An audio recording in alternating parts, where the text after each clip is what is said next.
Oh, welcome everyone to another episode of Spilling Some Tea. Can you guys hear me okay? Yeah. Okay, awesome. Yep, you're good. We're going to get started. This has been a wild, to quote Leslie, another wild week of news. And we're going to start off with what the streets is talking about. I know for me, I wanted to talk about what is going on with Black women on reality TV. Two of our shows, our favorite shows, The Circle, and well, I can't even call it my fave. It just became my fave because of the Cookout Alliance. But Big Brother have been really, to say disappointing, that's not the right word. It's predictable. Like, you can't be disappointed if you expected it to happen. But I'm just still kind of pissed at like the disrespect and disregard and for me on The Circle, it's the glee in which some of the disrespect has been dished out. The glee and the joy and the stupidity. Let's do a round. What do you guys think about what's been going on? Well, I mean, one, there definitely is no room for a Black woman on reality TV because what we're seeing is just a manifestation of what we deal with in the real world, which is what reality is supposed to be about, which is consistent microaggressions, macroaggressions, and then this last piece, which is really about how we're easily villainized. And these shows really allow people to villainize Black women in a particular way, where every action that we take, every word we say is scrutinized to the degree that none of the other contestants are subjected to. And so, yeah, I mean, I know for me, I really like The Circle. We talked about it a couple weeks ago, and I like the show because I found they've done a really good job of innovating the show every season, adding new elements, making things really interesting. And I really appreciate reality shows that go the extra mile for the audience to not make things stale. But this season, I mean, every episode, I just want to throw things at the television because Kay, who is the only Black woman who is appearing as herself on the show, has just been subjected to a consistent barrage of people actually vocalizing their distrust of her for no reason, their suspicion of her for no reason. Even when they get information that tells them that she's very genuine, they'll say, well, that tracks with what she said, but still, I'm suspicious of her. And what's really wild is that there are two white women on the show that are not playing themselves, and these hoes are the ones that are so vocally trying to attack this Black woman who actually is not a catfish. It's the hypocrisy for me.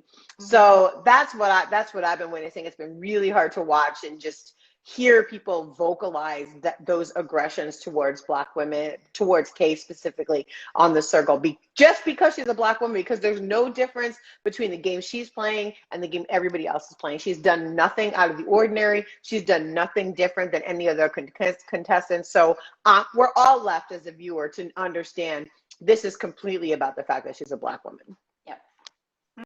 I mean, I too love The Circle, and I had to stop watching at the mid-section of episode 7, I think it was, and that was when something happened to switch up the game where Kay's partner in crime had an option to do something to help her out, and he chose to help out the white guy. And at that moment, I knew that Kay's fate was sealed. And I just don't have the heart or I just don't have it in me to watch it anymore because I'm so tired of seeing this time and time again on every reality show. And it doesn't even matter what kind of reality show it is. If it's a dating show. Yep. It's if it's like on the Food Network and they're doing food competitions, to be the most mundane. And it can be things like Married at First Sight with the last season where the Black woman got shit on by her partner. And they get shit on by everyone. It's not just the white players.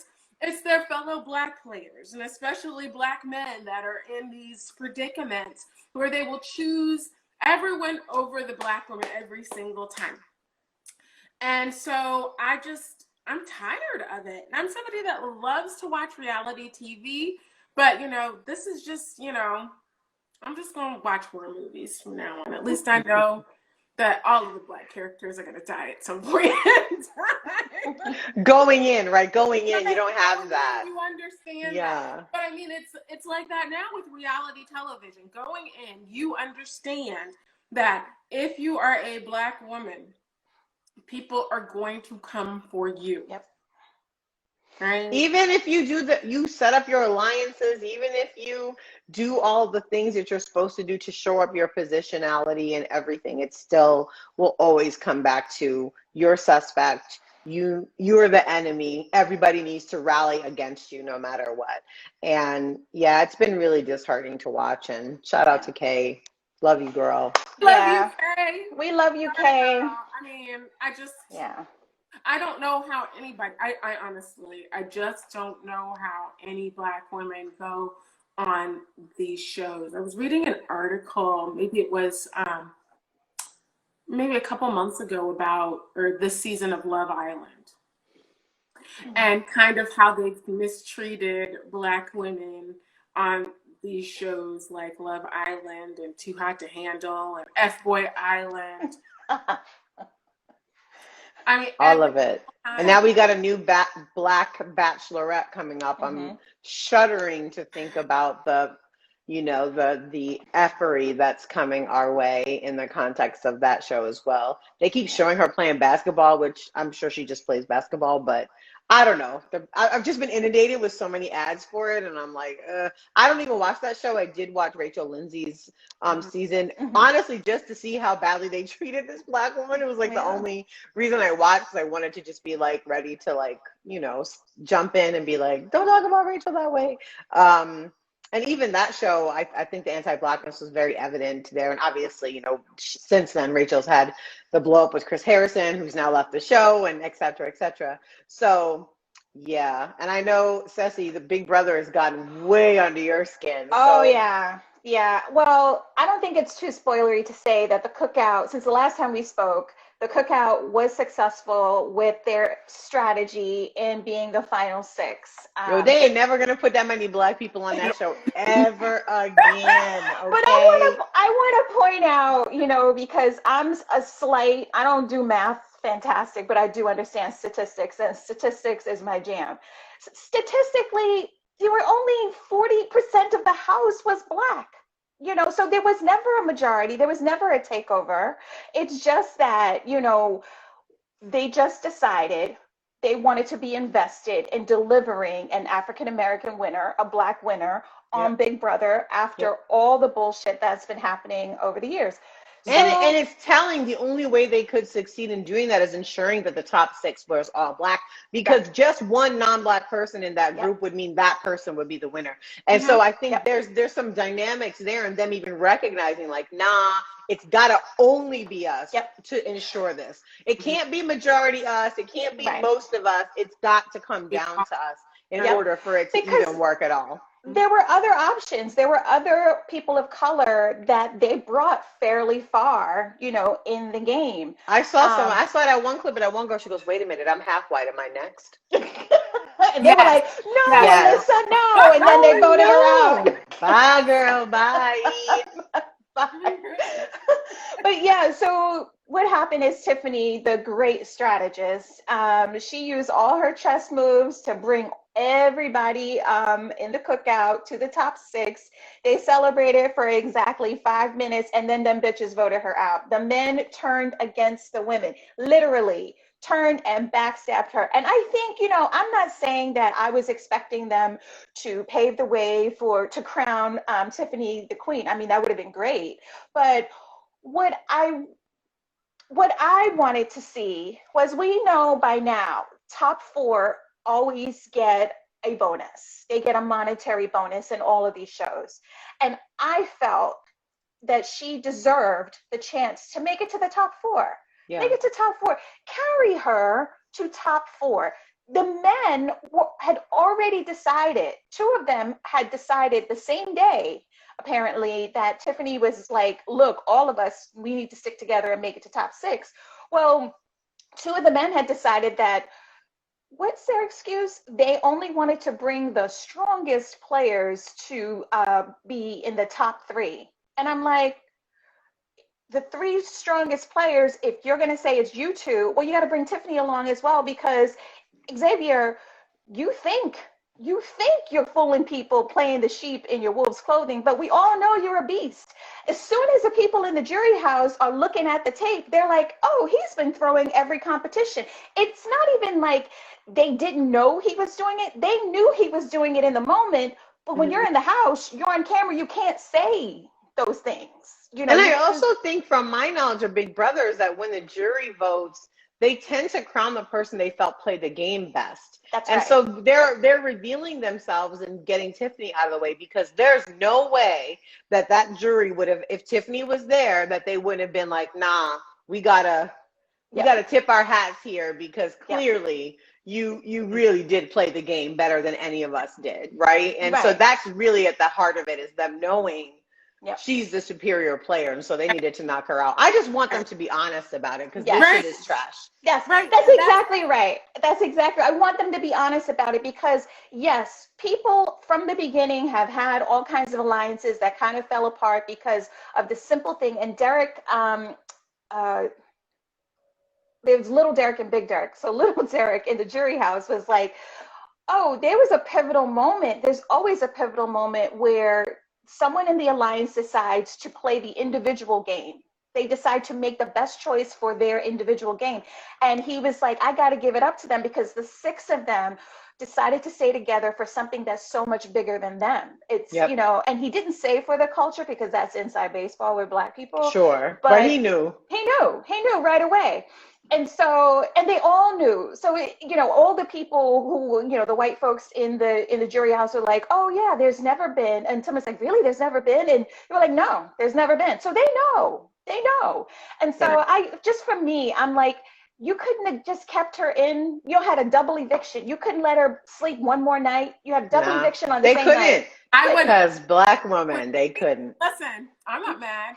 If it was me and I was playing that game, she would have been the first one to go too, because clearly she was the strongest player as the mastermind of the entire cookout, right? And so at that point, you got to kneecap the folks that are going to beat you, right? So I'm not mad at that, but I would have been honest about it. Yeah, that's the part, to be honest about it. And then also, Tiffany should have known this shit was coming. Right. Well, she did. She did. And she also did some things where she won head of house when she really shouldn't have won. She should have passed the ball, but she, you know, she wanted to have that for herself, and that's fine. She knew it was coming. My whole thing is they just could have been more honest, more straightforward. They could have just came to her and said, listen, Tiffany, you got to go. You know, I don't want to be sitting next to you, and just let her and say, you got first choice. You want to go now or you want to go later? You know, like, and to have her say, hey, can I get to top 4 so I bring a little money home to my baby? You know, that's all I was looking for. No, she was not walking home. She would have had to stab them both in the eyes when they were sleeping for her to walk away with $750,000. But that, you know, that aside, give her something, some little bonus, you know, but it doesn't matter. Well, I can't wait to the end of the show. I think that these folks are going to have such a great story to tell. The press is going to definitely want to, you know, have the insider scoop and talk about the historic nature of this, not just in speculation, but really from those that were in it. So I'm excited to see all that happen in the aftermath of the finale. And then, you know, good luck to this Black Bachelorette, whoever her name is. Good luck, girl. Good luck. I hope she's not Matt James in a weave. That's all I think, you know. I don't even know what that means. Well, they've only had 2 Black contestants on both of those franchises. They both picked non-Black partners, so it's interesting.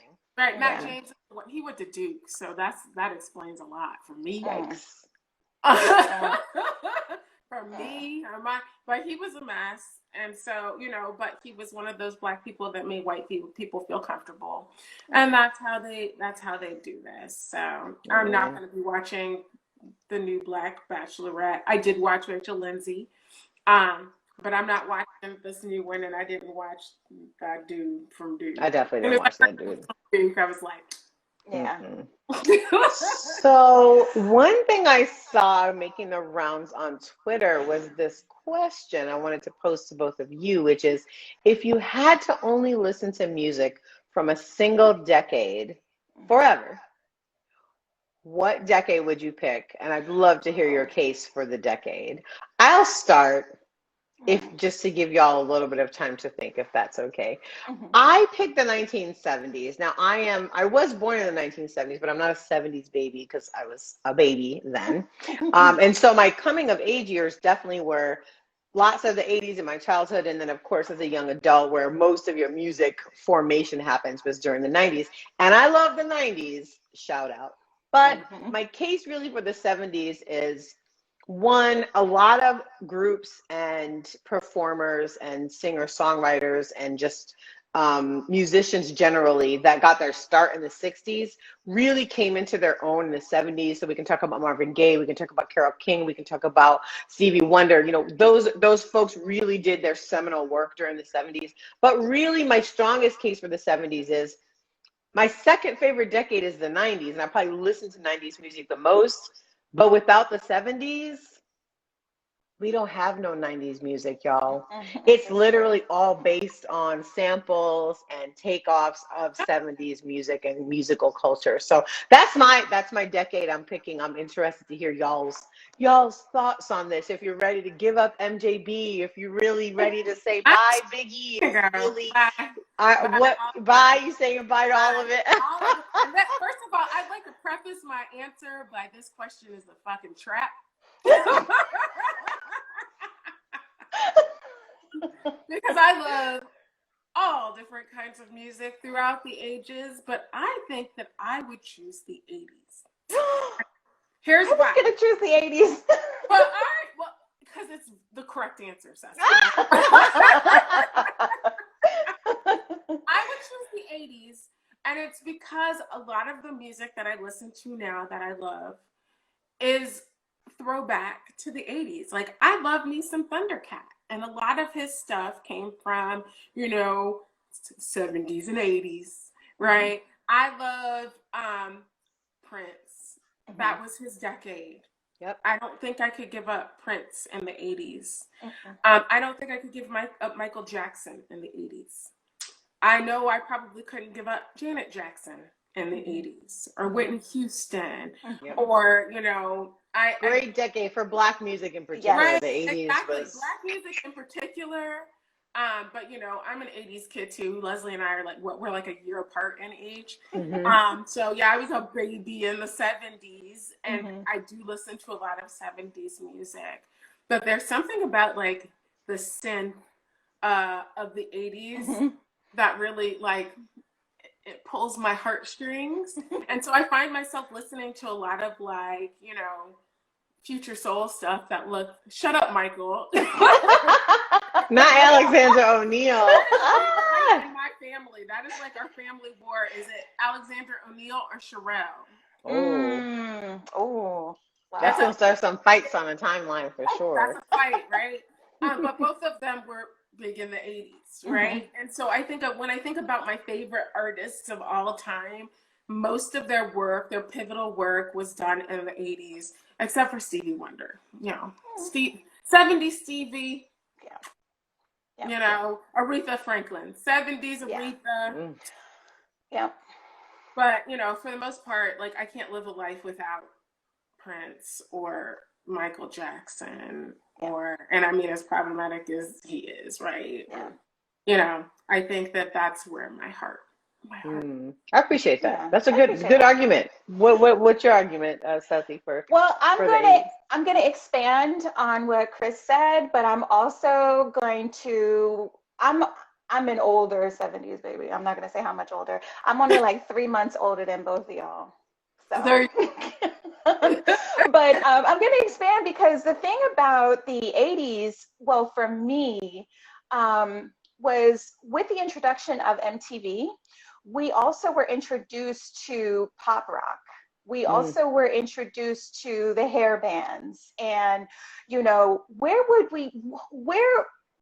Aretha Franklin is the queen, but look at what folks like George Michael did for Aretha Franklin in the 80s. Yeah. Look what, when you look at the 80s, yes, Leslie is right. In the 70s, there were a lot of groups that started small in the 60s that blew up in the 70s, but I would not have a deep appreciation for Gladys Knight had it not been for what happened to her career in the 80s, where she went out on her own. She sort of switched up her sound a little bit. Even Marvin Gaye with the whole synth of the 80s, the influence of pop rock, the influence of what Prince was doing with his music in terms of taking rock and metal and mixing it in with R&B and soul and gospel. We got all that beautiful stuff that we never heard before. It was all new to us.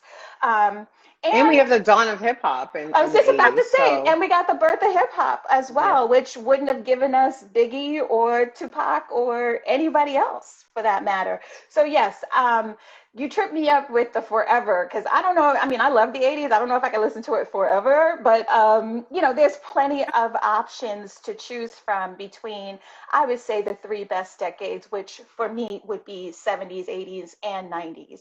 Because I always say the 80s have one-hit wonders you want to listen to, yep, and the 90s have one-hit wonders you don't want to listen to. Like when I compare them, you think of the one-hit wonders from the 80s, and I'm like, no, I still love that song, but I'm never listening to like Barbie World or whatever that song was, or Chumba. Like, I'm not doing that. That's not going to be something I'm going to think about. Yeah. Yeah, we'll give up Post Malone. Somebody I saw on Twitter said that Jack Harlow, is that his name? I think so. Looks like Post Malone with a power wash, and I died. Yeah, he is. That's accurate. That is accurate. It's like the accuracy of it.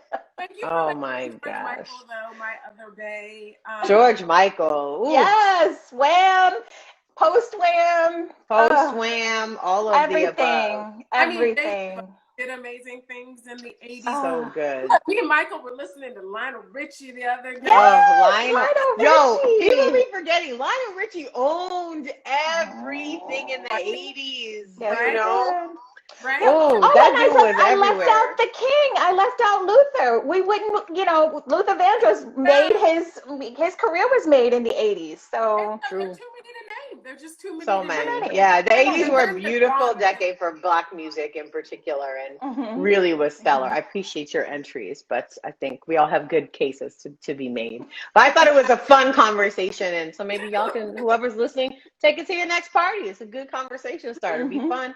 And then maybe play some songs to make your cases. I'm just saying, good party game. Be fun. It's a great party game. Let's move on to something a little bit more serious. Chris, tell us what the streets is talking about with Texas and SB8. Oh, goodness gracious alive. So I know we've been talking a lot about abortion stuff, period, over the last couple of weeks because of all of the things that have happened in the news. And we talked about Texas SB8 last week or the week before. I don't know. The day is all around. What is time? So this week, now that Texas SB8 has been in effect since September 1st, this week, we got our first two lawsuits based on SB8. A doctor, an abortion provider in Texas, wrote very publicly about the fact that he had broken the law. And then two attorneys who do not live in Texas, by the way, in different states, and they've been disbarred in their respective states, have brought claims against the doctor based upon SB8's provision that anyone can bring a lawsuit against a person who has been proven to have provided abortion services, and they're trying to get their $10,000. Now, admittedly, both of these folks who've brought these cases are supporters of abortion rights. And so one of the things that they're trying to do is test the limits of the law. Since the Supreme Court did nothing to prevent it from taking effect, the best way, the best direct line back to the Supreme Court is through testing the law through an actual piece of litigation. And so that's what they're doing. They're trying to test the bounds of the law directly, get it all the way up to the Supreme Court if they can. But more importantly, because this has happened, the legislators who passed the bill have said, and I'm reading from the New York Times here, anti-abortion leaders in Texas said they never expected many people to actually file lawsuits, thinking the process would be too costly and onerous. Ellipses. The goal is to save as many lives as possible, and the law is working, said Ms. Human, Chelsea Human, who's the Texas state director. Adding to the notion that behind the law was the mere threat of liability would be so intimidating that providers would simply comply. So they're just admitting they just were trying to scare people into denying women the care that they deserve. I just want to be clear that that's what the crux of this point is.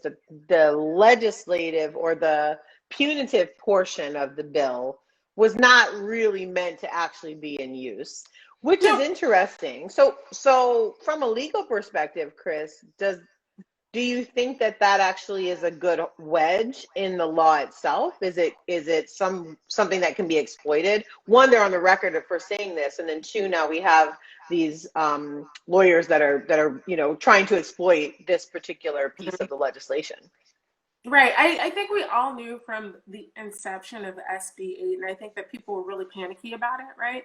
But we also knew that there was really no way there was no teeth to it, right? There was really no way to make sure it was being implemented. We don't even know what the correct implementation would be, right? And, this was their workaround against Roe versus Wade. So it's not that you're suing women for getting abortions, it's that you're suing providers civilly for performing abortions, right? Or driving them to an abortion, or any of the other things, right? Like, pastors and priests are like, can I even minister to my congregants if they want to have an abortion, and I provide them some advice about it, right? Am I going to be liable, right?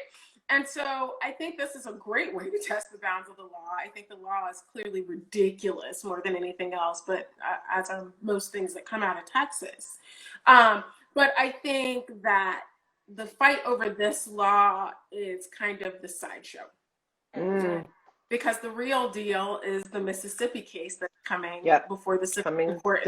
Right before Christmas, December 10th or whatever they have it on the docket. Yeah, December 1st. Right. So I think that that's the real deal, because that one is directly asking the court to overturn Roe versus Wade. Right. So this is, it's a little sideshow. It's like a little carrot to dangle, but the real show comes in December. Similarly, here in Arizona, we had our oral arguments yesterday for our abortion ban here, SB 1457, which bans abortions for reasons of genetic anomaly and has a heartbeat provision that would establish personhood for a fetus after a heartbeat is a fetal heartbeat. Which isn't even a heartbeat. It's not. There's no heart. Right. So how you gonna have a heartbeat without a heart?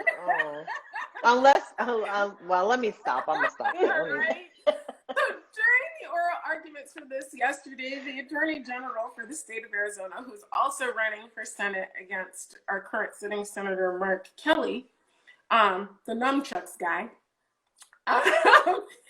there were some questions posed of him by the court yesterday, asking about the enforceability of SB 1457 and saying, so if a woman gets an abortion, there were several, like a laundry list of reasons for her to get an abortion. Would people be able to sue? Would the state prosecute under 1457? And he says, no, so long as the only reason isn't the genetic anomaly disability reason. So then the court asked, you right, Whitney? Whitney, you're right, Whitney. Right. But they go a little further. And, it's like, if a doctor advised a patient, ma'am, your fetus has a genetic anomaly, but I can't provide an abortion for you, wink, wink, nod, nod, if the only reason that you want to terminate this pregnancy is due to the genetic anomaly. Would that be okay? And that, I mean, what could the AG say to that, right? He was backed into many corners yesterday. And so I think this goes to, and I was going to do the, who we going to F up, but I mean, I just think this goes to the nonsensical kind of strategies that these state legislatures who are controlled by anti-reproductive rights majorities, the lengths that they're going through, they're not very smart people. You don't have to be smart to get elected to a legislature in any state, right? So that's number one. But number two, they're just throwing anything at the wall to see what sticks right now. Right. Even in the face of the Supreme Court hearing this Mississippi case in December, and we all know how that's going to go, right? We all know how that's going to go. So we've got Florida talking about how they want to implement an SB 8-like bill. They're talking the same in Arizona and in other states where Republicans control the legislature. And so we're going to see a free-for-all this coming year, these legislative sessions that are coming in 2022. And I just, there's no way to vote our way out of this. I mean, Are they raising money off of these bills, Chris? Because that's the only thing I can think of that makes sense. That's kind of undergirding all of this, which is this is just a fundraising enterprise to say we're doing this thing, right? We've got elections coming up, right? And so everybody gets to, pad their wallets with fundraising. I mean, come on, I'm, some woman who ran for Phoenix, City of Phoenix mayor, put me on a list. And they fundraised off of that, and they called people and bugged them. Debbie Lesko, who represents us in Congress, actually put a tweet of mine up in a fundraising email last year, right? So I think that this is a good strategy for them to get at, their base, but overwhelmingly, 70+% of Americans support the ability for people to have abortions, when they want to, if they want to, right? And it's not a really popular issue, but for them, but they've made it one that is their base out, and there are people on that side that will only vote because of that. That's one issue, whereas we don't do that. We generally tend not to do that. But more importantly, in these states where Republicans control, they've gerrymandered the hell out of everything. So it doesn't really matter if these bills aren't popular, because they've been assured that they will get elected over and over and over again because of the way that the district lines are drawn, which is why I don't believe that we can vote our way out of these things at this point in time. The time to do that was 2018 and 2020 and 2016. And so now here we are coming up on 2022, and it's too late. Yeah. I love that. Just to quote Audre Lorde, there's no such thing as a single issue struggle, because we don't live single issue lives. We don't have that luxury. But thanks for that analysis, Chris, because I saw that going on, and I was like, I definitely wanted to make sure we talk with you about that chicanery. Oh, Lord. Let's move on to getting some shit off our chest. Who wants to start? So we got a lot. Well, I can't help but start with obviously what's happening at the Texas border and these, really disturbing images that have been making the rounds everywhere. And I actually don't want to go too much into detail about what's happening at the border, other than to say, please follow the lead of folks that are both on the ground and have been doing the deep work around supporting Black immigrants specifically. So shout out to Undocu Black, shout out to Haitian Bridge, shout out to Baji, thank you so much, BAJI. Make sure you follow those folks and definitely support them, donate to them, especially Haitian Bridge, which is on the ground right now in Haiti and supporting folks as this crisis has come about. But one of the things I wanted to talk with you too about was the these images specifically, and the lack of usefulness of this specific tactic of trying to shock people into taking action. I just have found it, and I tweeted a little bit about this, about the dual effect of these images being, one, desensitizing those that really need to be listening to or understanding what's happening, and traumatizing those of us that already know how bad things are. And so I'm wondering about how, we can look back at the civil rights movement in the 60s and how powerful images and video was really used to such great effect by movement leaders to galvanize folks to their cause and to push for things like the Civil Rights Act and the Voting Rights Act. But we are not in that time anymore. We're in a time where, so much is coming at us through multiple screens. I mean, we just met on our big screens before this call, and now here we are on the smaller one talking to each other.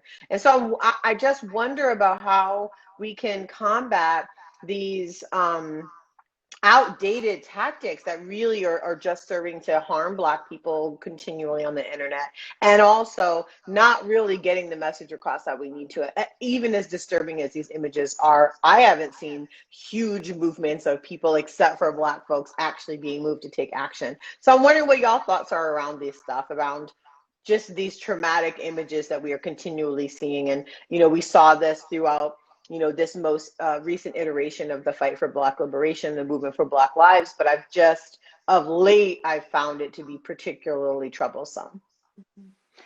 Yeah, it's definitely overwhelmingly triggering, especially after everything that happened last year. And, we had a sliver of victory in taking over, the three branches, but we're still fighting for voting rights. We're still fighting to get what it is that we voted for. And then you have this situation, I think, what was it, on the 17th was Immigration Day or whatever it was, and Biden was talking about, how great it is to be that immigrants come over to America. And it's like, yeah, but then you have these folks here who are just asking for, they haven't even gotten to ask the question, which is, please, can we stay? And they're asking for asylum, which right, asking for asylum is not, there's nothing illegal about asking for asylum. No. I think that's one of the things that's been really frustrating It's about so watching this frustrating. conversation roll out, is that this notion that this is exactly how you're supposed to try to enter this country. If you're seeking asylum from a place that you feel unsafe and are worried about your actual safety, health, and well-being. And so it is just this wild, distortion of what's really going on. And I think that's why I think the images don't really service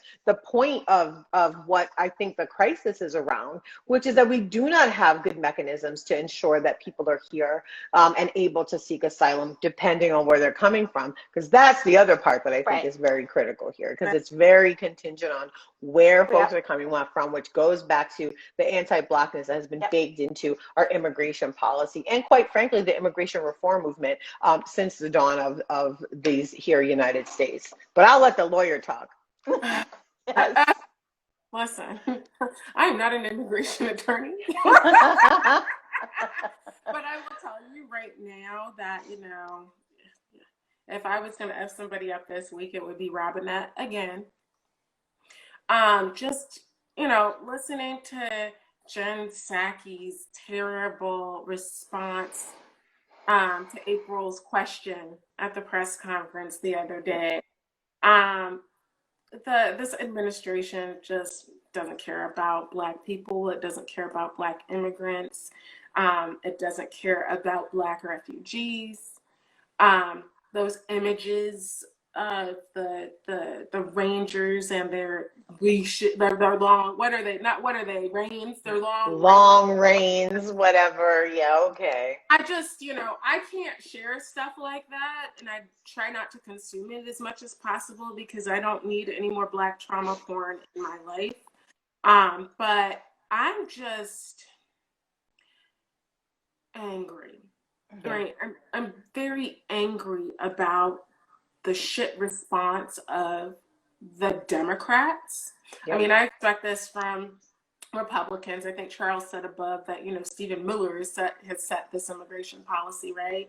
But I'm so frustrated at the spinelessness of Democrats who are in charge of our immigration response right now and have responded with terror.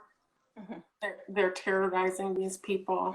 And not to mention the terroristic effect it has on Black people in this country who've seen the history of how, well, I mean, we're living it now just with the way that police treat us, right?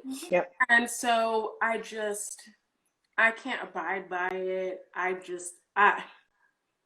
Listen, on site, Robinette, on site. Yeah, and it's been such a frustrating thing to watch because the organizations I mentioned and folks that work in Black immigration work have been screaming for so many years. Even the Movement for Black Lives, Vision for Black Lives, the policy table spoke very directly about the intersection of policing, over-policing of Black people and how that specifically affects Black immigrants and the deportation process. And so the Dems are stuck between a rock and a white place. Oh, Lord, is that true? So it's been really, for me, it's been a lot of, we talk about being the canaries in the coal mine, and we're just, the birds are dead. We have no feathers left on us. We can't scream no more. We've been screaming forever, and I think, the fact that Biden hasn't even revoked Title 42, which was something that Trump put in place. I mean, this he could do with the stroke of a pen, y'all. It's not even something that requires an judicial oversight or anybody else to do it. It's just that he's decided not to do it. And I think that's where my frustration sits. That's why every week we get on here and talk about the lackluster response by all these people that we galvanize to go to the polls. And I, just speaking as somebody who was a GOTV, focused person, to just ensure people who wanted to vote were able to vote, this is just demoralizing, and it is going to cost the Dems big in 2022. And if they don't think that, then they're not listening to the right people, which is part of the problem in the first place. But I'll leave it there. On site, Robinette, on site. On site. Yeah, let's move it forward to my favorite segment. I'm going to be nice. Who are we effing up this week, Leslie? Look, I got Cory Booker at the top of my list this week because let me tell you something. This week, that weak-ass criminal justice reform bill, the George Floyd Policing Act, was officially deaded.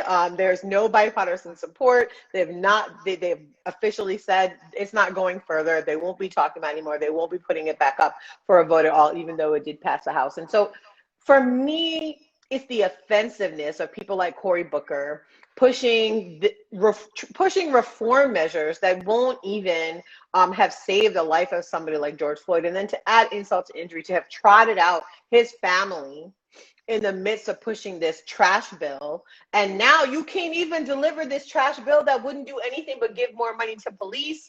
You can't even pass a bill bipartisanly to give more money to the police.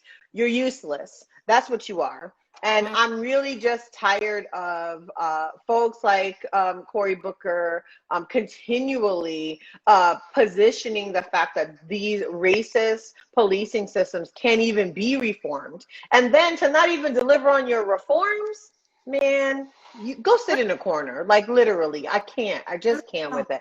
And so that's who I want to F up this week. I'm just tired of it. I'm just really sick of it. Let me throw one in here for you on that note, because I've got a bone to pick with Congressman Ruben Gallego from Arizona. Say it. Because, he was one of the people that was in strong support of the George Floyd Justice and Policing Act, or whatever the hell it was called. And I called him out about it on Twitter.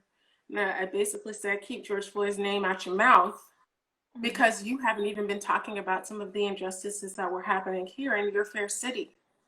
In the city of Phoenix, which I mentioned last week, is now under investigation by the Department of Justice. So I'm disappointed in Corny Booker, hashtag Corny Booker. But I'm also very disappointed in a lot of the Dems that supported this whack ass bill. A bill that I actually sat down with our senators team to discuss about why it was whack in the first place.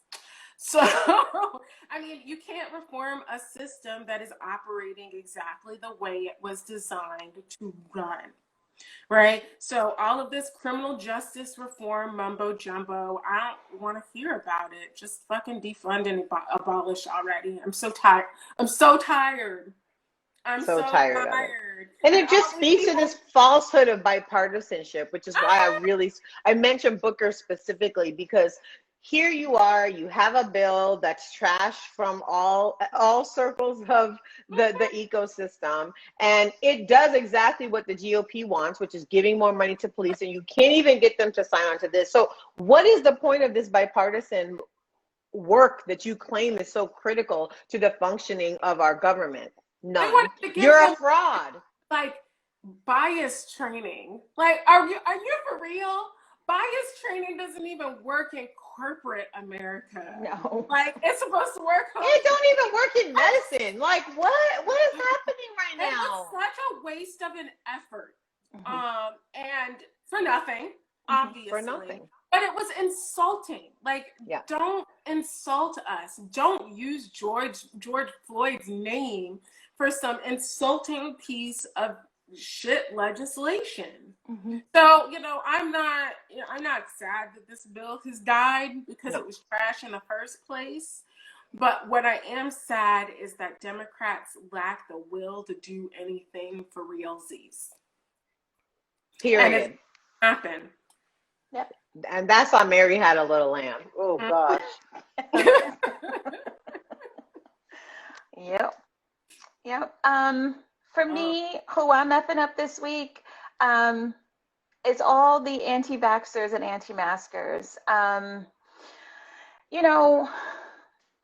Once upon a time, I thought that the one thing we could all agree upon is to protect our kids.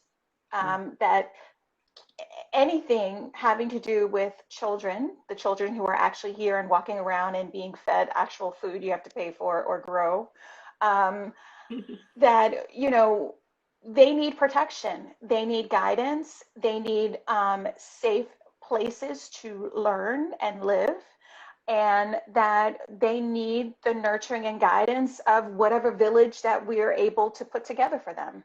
The village including, our local community, where they go to school, family and friends.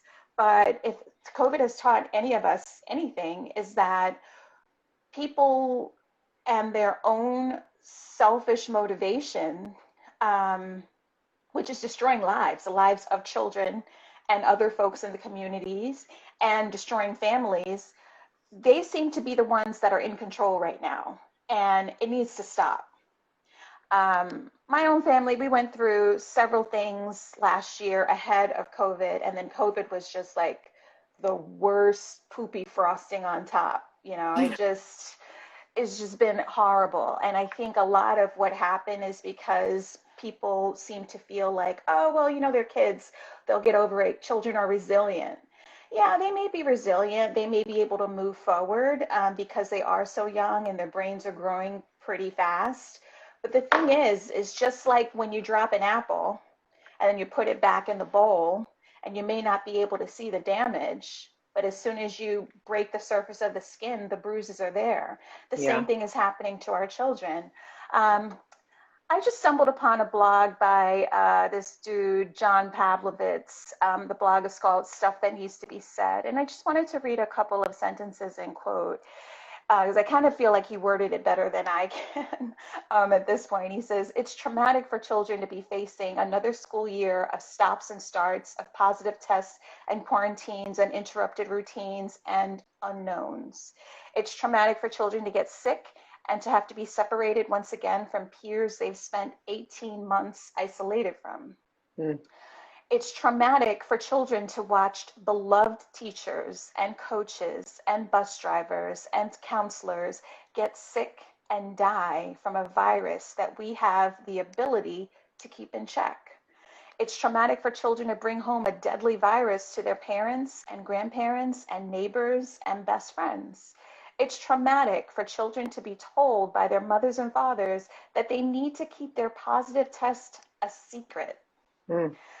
And to know that this is simply wrong. It's traumatic for children to make sense of parents and mentors who are seemingly fine with them enduring active shooter drills, but not mask mandates. Mm. And mind you, mask mandates is the bare fucking minimum. Bare minimum. I told you guys, I ended up pulling both my kids out of our local school district and they're doing online. Actually, Chris, next week I'm mailing them to you because they're doing online in your state. But yes, you represent. yes. But you know, it's just the bottom line is like we're asking them to do too much. We teach them, you know, when they're toddlers, we teach them or we start introducing the social contract to them, which is that, you know, under the guise of manners, certain things you do and you don't do. One of which is when you sneeze or cough, you cover your mouth. Well, we have a virus that's in the air, killing people. Cover your mouth. Cover your mouth and nose. Your nose so you don't take it in, your mouth so you don't give it out. Yep. And yet, you know, we've got, I understand it's tough. When everyone was on lockdown last year for all those weeks, it was tough. Businesses suffered, people's careers suffered, people's livelihoods suffered, and we don't want to go through that again. But there's a tiny bit of prevention that we can do to keep from having to shut down. And the fact that folks are refusing to do it, they just don't want to be inconvenienced by a tiny piece of fabric or one or two jabs in the arm for, you know, to keep everyone safe in their house. It's just mind-boggling to me. And that's the shit I had to get off my chest and who I want to fuck up this week. Well, I think it's interesting because this is not something we haven't seen before. You know, you can watch and read folks talking about when the seatbelt law went into place. Very similar arguments. I don't want to be told what to do. It's uncomfortable. It wrinkles my clothes. I just want to be able to do what I want. All of these arguments that people had, you know, fighting against or pushing against the seatbelt law, which now is very commonplace and everyone recognizes the best way to keep yourself safe in the event of an accident, right? A car accident. And so part of this is a little bit around policy push and like how we frame policies, because the USian mindset is never going to work if you come at it from a social contract perspective. We don't actually have a social contract with one another. We may culturally have some things that we agree to in smaller segments, but as a whole, that is not a part of the USian identity. In fact, our identity is very much lock, stock, and barrel to white supremacy's stronghold on individualism and this idea of it's me against the world. Even this idea of the nuclear family is built around this idea of individualism. And so part of me feels like we, I don't mean the three of us, but we generally went about even talking about this virus, talking about the vaccine, talking about masking in a completely wrong way when it comes to reaching and actually having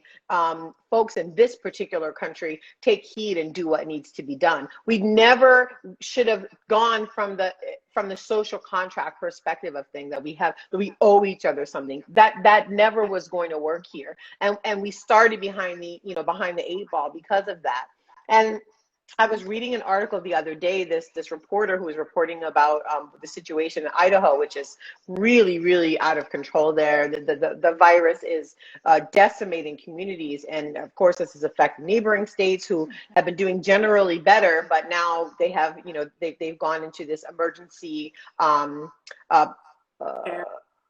this emergency thing where they're deciding on who to resuscitate or who to give life-saving treatments to based on who they think will survive. And so it doesn't matter, right? They're going to a different level. And the reporter was reporting on this, and he would get all of these emails and messages calling him a liar, telling him it's not true. They live in Idaho. Their friend works in the ER. They did all of these like made up things. And when he would, a few of them he would write back to and say, here's a statement from the hospital letting you know, yes, this is a policy they're implementing. implementing, and they're overwhelmed. And the fact that hospitals within Idaho are inviting reporters into their ERs to hopefully dispel these false notions that are out there. It's still not working. He actually got a response back when he sent the person like, look, this is the hospital that is 5 minutes from your house. This is the policy they're going with.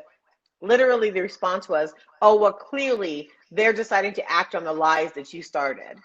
The liberal media. The liberal media is what is making the hospitals now do this, right? It's all of this stuff. And so, yeah, you know, it's I don't see an end in sight because of that. But I thank you for raising that, because our children deserve better than this. And I think we're going to have to really reckon with how we help them heal in the short and long term, you know.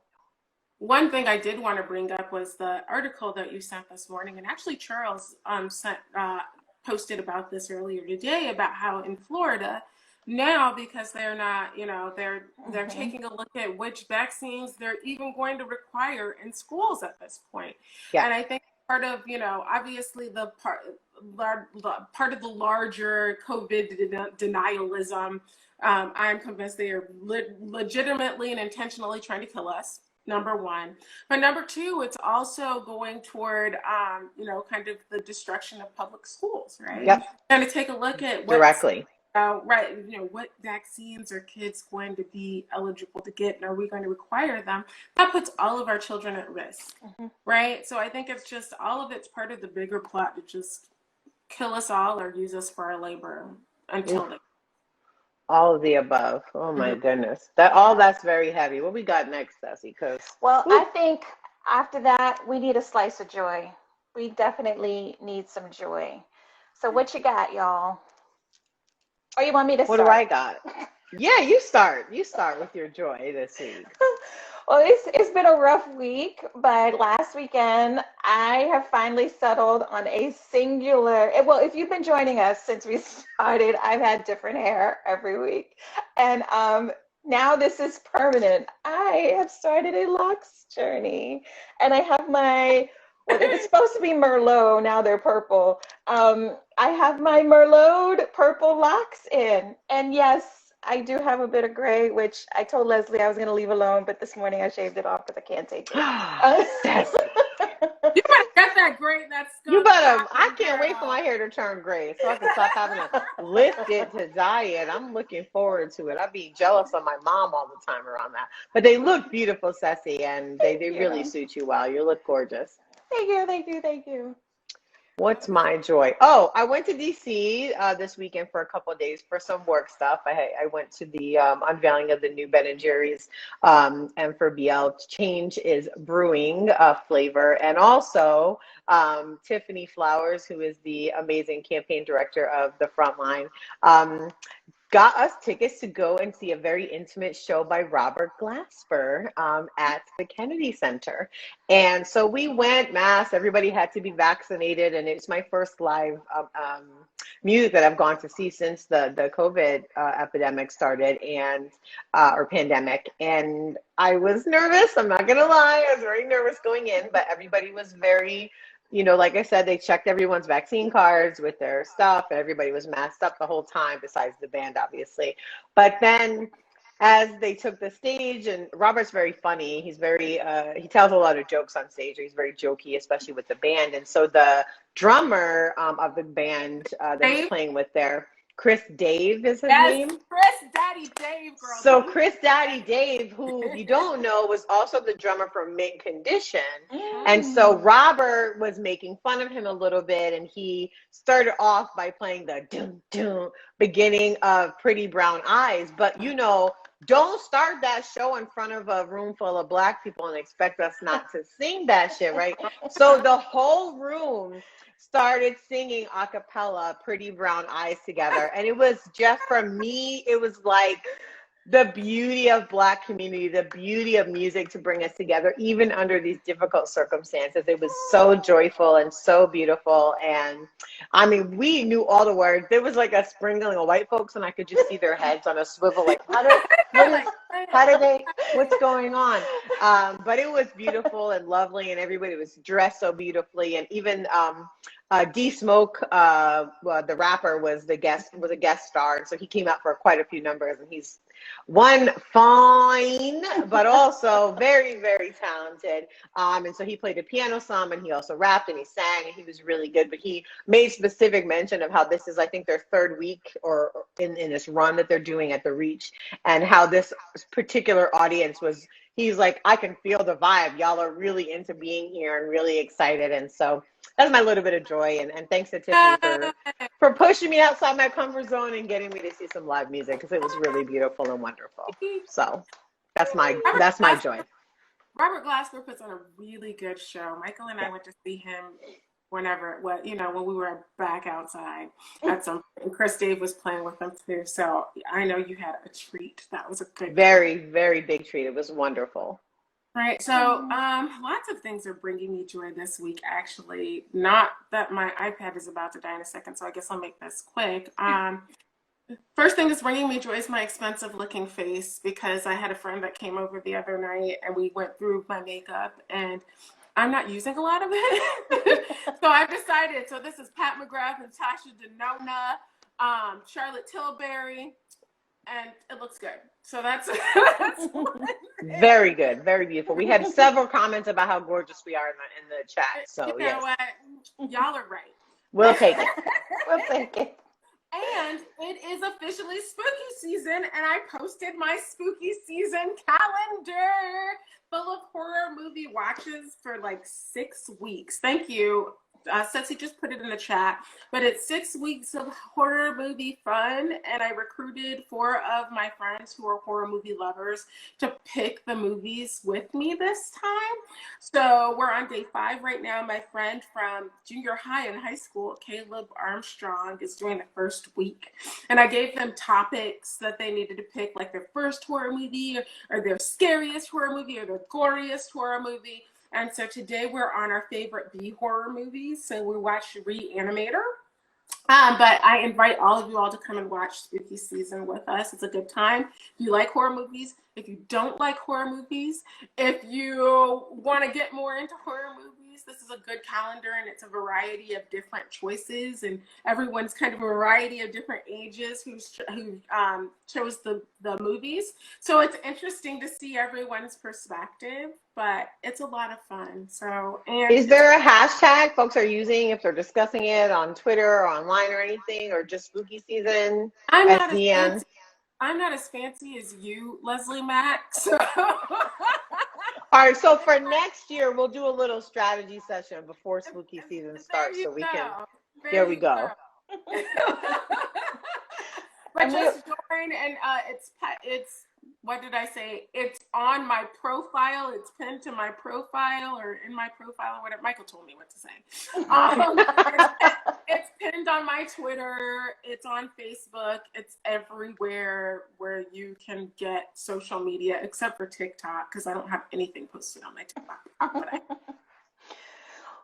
Well, I love it. I also love that the link is really great, because each of the folks you had contribute actually talk about why they picked the different movies, and it's really fun. So even if you don't watch everyone, there's still a little info you can get from the link. So check that out, and then tap in for your favorite ones. I'm definitely going to be tapping in for a few of these. Dawn of the Dead in 2004 is like one of my favorite, not just horror movies. It's one of my favorite movies, like period. I love that movie. That's why I picked it. So good, so good, so good, so good. From the opening shot to the very end, it's just brilliant. Yep. So I'm excited for quite a bunch of these. So thanks for putting it together, Chris. Once again. Well, thank you both. Thank you for being here. Thank you, everyone, for staying with us and for joining us again. We will see you next week on September 30th, same time, 3 p.m. Eastern, 12 p.m. Pacific. And enjoy the rest of your Thursday. Bye. Kisses. Bye. Bye.